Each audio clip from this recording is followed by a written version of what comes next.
যুদ্ধের কারণে আমেরিকার কোনো লাভ তো হয়ই নাই, বরং অর্থনৈতিক চাপ বাড়ছে আমেরিকার জনগণের উপরে। এটা আমেরিকার মানুষজন মনে করছে।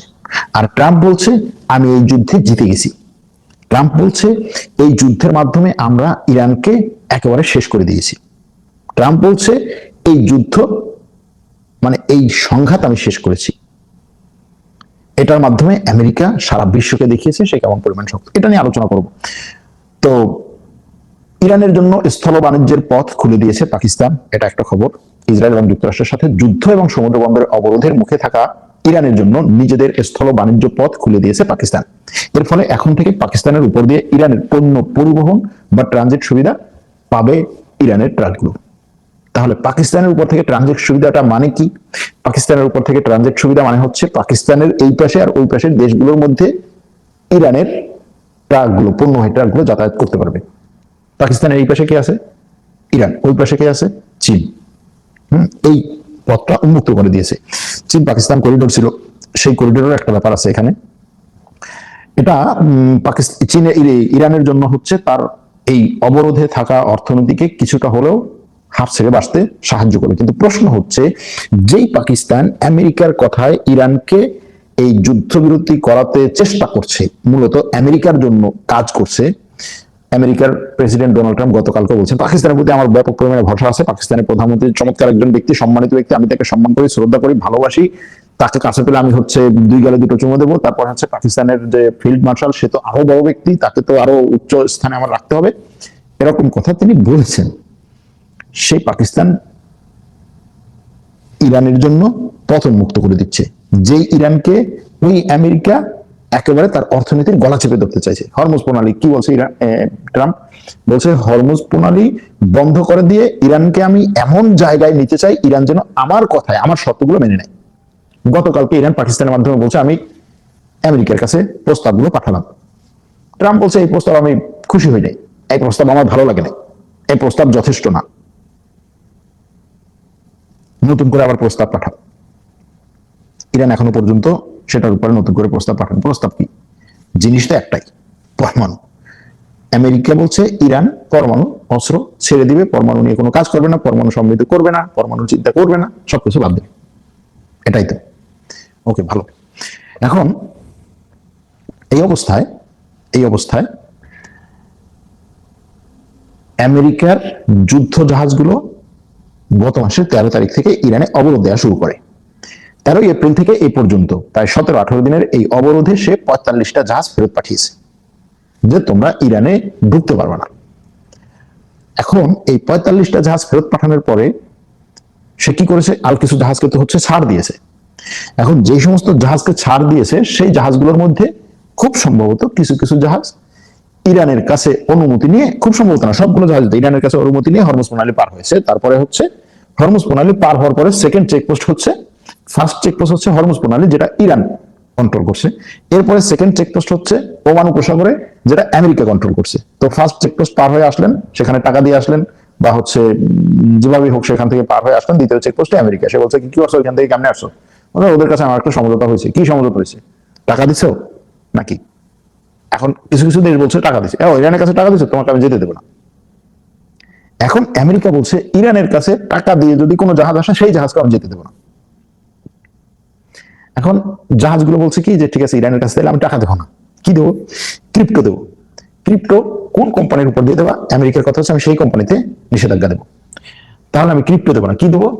আমি আমার ওই যে জাহাজের যে কোম্পানি, সেই কোম্পানি ইরানের কোন একটা সংস্থায় অনুদান দেবে। কিরকম? ধরেন ইরান রেড ক্রিসেন্টের অনুদান দেবে, অথবা ইরানের অন্য কোনো দাতব্য সংস্থায় অনুদান দেবে। আমেরিকা বলছে তুমি যদি কোনো অনুদানের নামও কিছু দাও, তাহলে হচ্ছে আমি তোমাকে নিষেধাজ্ঞা দেবো। এখন জাহাজ কোম্পানিগুলো বললো আচ্ছা ঠিক আছে, অনুদান দেবো না। তাহলে কি? তাহলে ওই জাহাজ কোম্পানি যেই দেশের, ধরেন এটা কোন দেশের, ধরেন হচ্ছে পানামার কথা হচ্ছে, তাহলে আমি একটা কাজ করব, আমি এখানে ইরানের এম্বাসির অ্যাকাউন্টে টাকা দেবো। আমেরিকার কথা হচ্ছে তুমি যদি এম্বাসির অ্যাকাউন্টে টাকা দাও, আমিও সেটা খুঁজে পাবো, তারপর হচ্ছে তোমার উপর আমি নিষেধাজ্ঞা দেবো। এরকম ভাবে নিষেধাজ্ঞায় জর্জরিত করে ইরানের পুরো অর্থনীতিকে যেই আমেরিকা গলা চেপে ধরতে চায়, সেই আমেরিকার সবচাইতে কাছের বন্ধু পাকিস্তান ইরানের জন্য রোড উন্মুক্ত করে দিচ্ছে, যে ইরান যেন এই রাস্তা দিয়ে তার পণ্যগুলো চীনে পাঠাতে পারে, অথবা চীন থেকে যেন পণ্যগুলো ইরানে আসতে পারে। চমৎকার একটা কাজ, সিরিয়াসলি চমৎকার একটা কাজ, যদি এটাতে আমেরিকা খেপে না যায়। আবার আরেকটা হচ্ছে যে যদি এটাতে আমেরিকার অনুমতি থাকে, অনুমতি না থাকলে পাকিস্তান এই কাজ করার কঠিন আর কি পাকিস্তানের জন্য। যাই হোক, গেল একটা।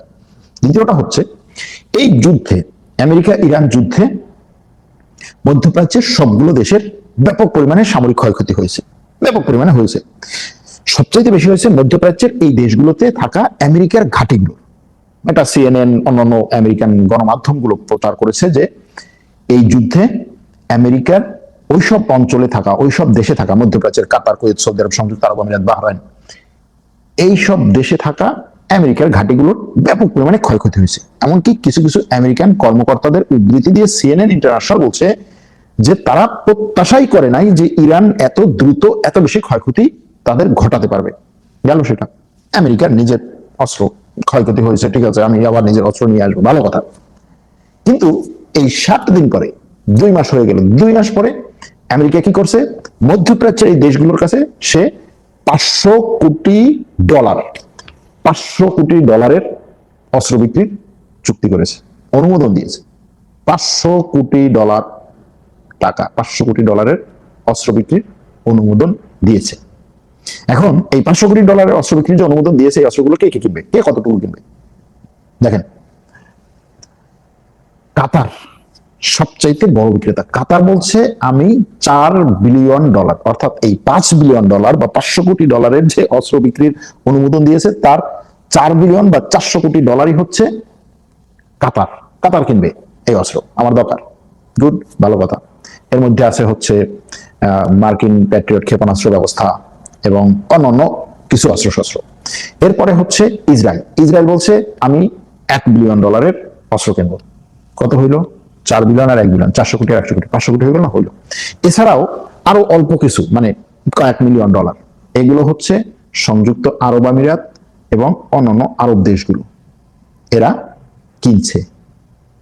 আমেরিকার অস্ত্র বিক্রি কি কমেছে না বেড়েছে? এরপরে আবার আরেকটা ব্যাপার আছে, ধরেন এই পরিমাণ অস্ত্র আমেরিকা কত দিনে দিবে? টাকা দিচ্ছে, কিনবো, চুক্তি হচ্ছে, আমেরিকার অস্ত্রের কারখানাগুলো চলছে, কত দিনে আসবে? সেটাও একটা ব্যাপার, যে আপনি একেবারে আজকে চাচ্ছেন আর কালকে সবগুলো অস্ত্র পেয়ে যাচ্ছেন, বিষয়টা সেরকম না। তো এই একটা ব্যাপার। এরপরে জার্মানি থেকে 5,000 সেনা প্রত্যাহারের কথা বললাম। ওদিকে লেবাননে ইসরায়েল হামলা কন্টিনিউ করছে। গতকালও লেবাননের শিশু সহ প্রায় 12 থেকে 15,000 মানুষ নিহত হয়েছে। আরেকটা ঘটনা ইরানে ঘটেছে, সেটা হচ্ছে ইরান, আপনারা জানেন যে গত 2-3 দিনে ইরান থেকে খবর এসেছে যে ইরান বিভিন্ন ধরনের অবিস্ফোরিত অস্ত্র আমেরিকা এবং ইসরায়েলের নিক্ষিপ্ত যে বাংকার বাস্টার বোমাগুলো, সেগুলো উদ্ধার করছে। এরকম অবিস্ফোরিত অস্ত্র উদ্ধার করতে গিয়ে ইরানের বিপ্লবী গার্ডের 18 জন সদস্য আহত হয়েছে, এরকম একটা খবর আছে। 14 জন সদস্য আহত হয়েছে, এরকম একটা খবর আছে। ইরান যুদ্ধ ঘিরে ইরানে বিভিন্ন ধরনের পরিস্থিতি যেটা, সেটা হচ্ছে আরো খারাপের দিকে যাচ্ছে, এটা বলছে সংযুক্ত আরব আমিরাত। ট্রাম্প গতকালকে বলেছেন ইরানের নৌবাহিনীকে আমরা পুরোপুরি ধ্বংস করে দিয়েছি, ইরানের বিমান বাহিনীকে পুরোপুরি ধ্বংস